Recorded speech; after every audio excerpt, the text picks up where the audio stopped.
জুলাই সনদ বাস্তবায়নের ক্ষেত্রে অগ্রগতি হচ্ছে, এটাই হলো জাতির জন্য ভালো খবর এবং সুখের খবর। সকলেই চেয়েছে যে জুলাই সনদ বাস্তবায়িত হোক এবং এরই ভিত্তিতে আগামীতে বাংলাদেশ যাত্রা শুরু করুক। এই প্রেক্ষাপটে গতকালকের আলোচনায় বাস্তবায়নের ক্ষেত্রে একটা উল্লেখযোগ্য অগ্রগতি হয়েছে।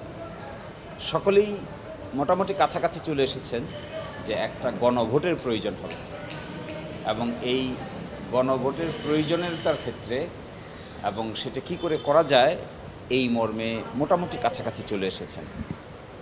এই অগ্রগতিটা আমি মনে করি সকলের জন্যই আশাব্যঞ্জক, সকলের মধ্যেই এক ধরনের আশা সঞ্চার করবে এবং বাংলাদেশ রাষ্ট্র হিসেবে একটা সুনির্দিষ্ট গতিপথ পেতে যাচ্ছে, যার মাধ্যমে জুলাই আন্দোলনও সম্মানিত হবে। একইভাবে বাংলাদেশ নামক রাষ্ট্রের পার্লামেন্ট, সরকার এবং বিচার ব্যবস্থায় একটা গুণগত স্ট্রাকচারাল পরিবর্তন আসবে বলে আমাদের ধারণা। আরেকটা বৈঠক আছে 8 তারিখে বিকাল 2:30টায় আরেকটা মিটিং ডাকা হয়েছে।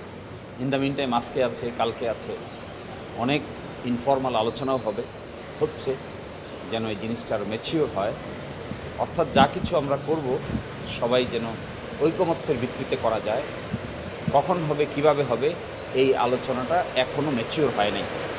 আশা করা যায় এটা আগামী 8 তারিখে আলোচনার বিষয়বস্তু হবে। এই জন্য আমার মনে হয় মূল বিষয়টাই যেহেতু আমরা একমত পোষণ করছি যে বাস্তবায়নের রুটটা কী হবে, এটাই যেহেতু একমত পোষণ করে ফেলা হচ্ছে বলেই মনে হচ্ছে সকলের মধ্যে, ফলশ্রুতিতে কখন হবে এটা বড় ধরনের কোনো প্রবলেম হবে বলে মনে হয় না। এটাও হয়তো আলাপ আলোচনা সাপেক্ষে সমাধান হবে। এই জন্য আমরা বাংলাদেশের সাংবিধানিক যত মামলা আছে এগুলো অ্যানালাইসিস করেছি। বেসিক স্ট্রাকচার ডক্ট্রিনকে অ্যানালাইসিস করা হয়েছে।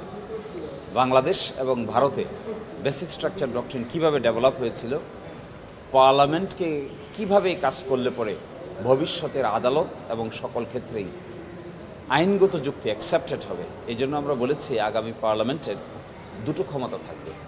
একটি ক্ষমতা থাকবে রেগুলার পার্লামেন্ট, আর তার আরেকটি বিশেষ ক্ষমতা হবে, এটাকে বলে গাঠনিক পাওয়ার, কনস্টিটিউয়েন্ট পাওয়ার।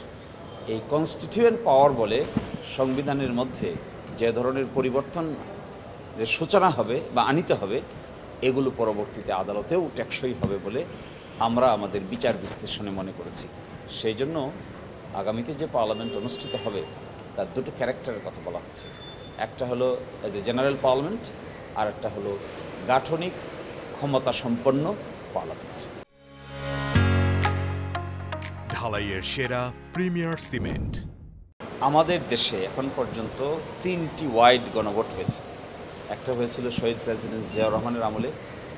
এখানে প্রশ্নটা ছিল যে তখন তো তিনি জীবিত ছিলেন, যে বাংলাদেশের রাষ্ট্রপতি জনাব অমুক কর্তৃক গৃহীত সকল নীতি এবং কর্মকাণ্ডের ব্যাপারে আপনি একমত কি না।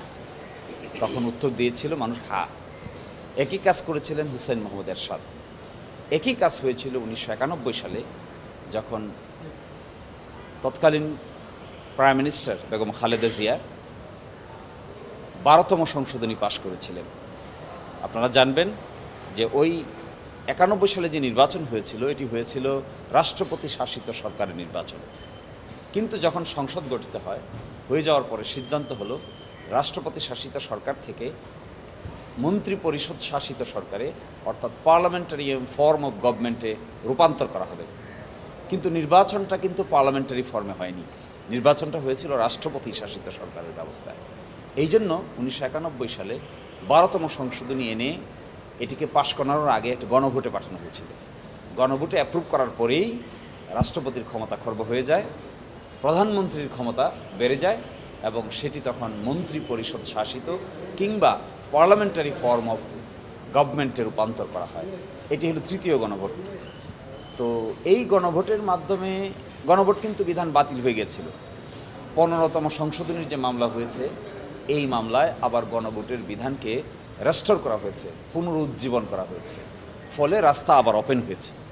এই জন্য আমরা বলছি যে এই গণভোটের মাধ্যমে ম্যাসিভ যে পরিবর্তন হবে তার কোয়েশ্চেনটা এরকম হবে যে জুলাই চার্টারে অন্তর্ভুক্ত যে সমস্ত বিষয় সংবিধানের মৌলিক বিধানের পরিবর্তন করবে এই ব্যাপারে আপনি একমত কিনা, এবং এই চার্টারটা পাবলিকের কাছে অ্যাভেলেবল হয়ে যাবে, সব জায়গায় চলে যাবে, ওয়েবসাইটে যাবে, পত্রপত্রিকায় যাবে, সকলেই পড়তে পারবে, দেখতে পারবে, বুঝতে পারবে যে এই চার্টারে ফাইনালি কী কী জিনিস থাকবে। তার আলোকে জনগণের কাছে চাওয়া হবে আপনি একমত কিনা, হা বলুন অথবা না বলুন। এইটাই অতীতের ফরম্যাট ছিল। তো অতীতেও শহীদ প্রেসিডেন্ট জিয়াউর রহমানের আমলে যে গণভোট দিয়ে অনেকগুলো বিষয় ছিল, কিন্তু প্রশ্নের উত্তর চাওয়া হয়েছিল হা অথবা না। জনাব এরশাদের আমলেও অনেক ছিল, উত্তর চাওয়া হয়েছিল হা কিংবা না। 1991 সালে বেগম খালেদা জিয়ার আমলেও বেশ কয়েকটা প্রশ্ন ছিল, কিন্তু উত্তর চাওয়া হয়েছিল হা বা না। এই যে এই প্রক্রিয়াটা আমার ধারণা এখানেও কার্যকর হবে। আরও চিন্তা করতে হবে, ম্যাচিউর সিস্টেম বাইর করতে হবে। সকলেই এটা বোধ করছেন যে this is a problem, it's a big problem. এটা রাষ্ট্র মেকানিজম এবং কনস্টিটিউশনাল জুরিসপ্রুডেন্সে is one of the rarest ঘটনা ইন বাংলাদেশ। এটাকে যত বেশি ফুল প্রুফ সিস্টেমে অ্যাকসেপ্ট করা যাবে ততই ভবিষ্যৎ বাংলাদেশ এবং জুলাই অভ্যুত্থানের পক্ষের সকলের জন্য এটা প্রয়োজনীয় ভূমিকা পালন করবে। এই জন্যই ফুল প্রুফ সিস্টেম খোঁজা হচ্ছে, কারো পক্ষে কিংবা বিপক্ষে নয়, ইন ইটস এন্টায়ারিটি বাংলাদেশের পক্ষে খোঁজা হচ্ছে।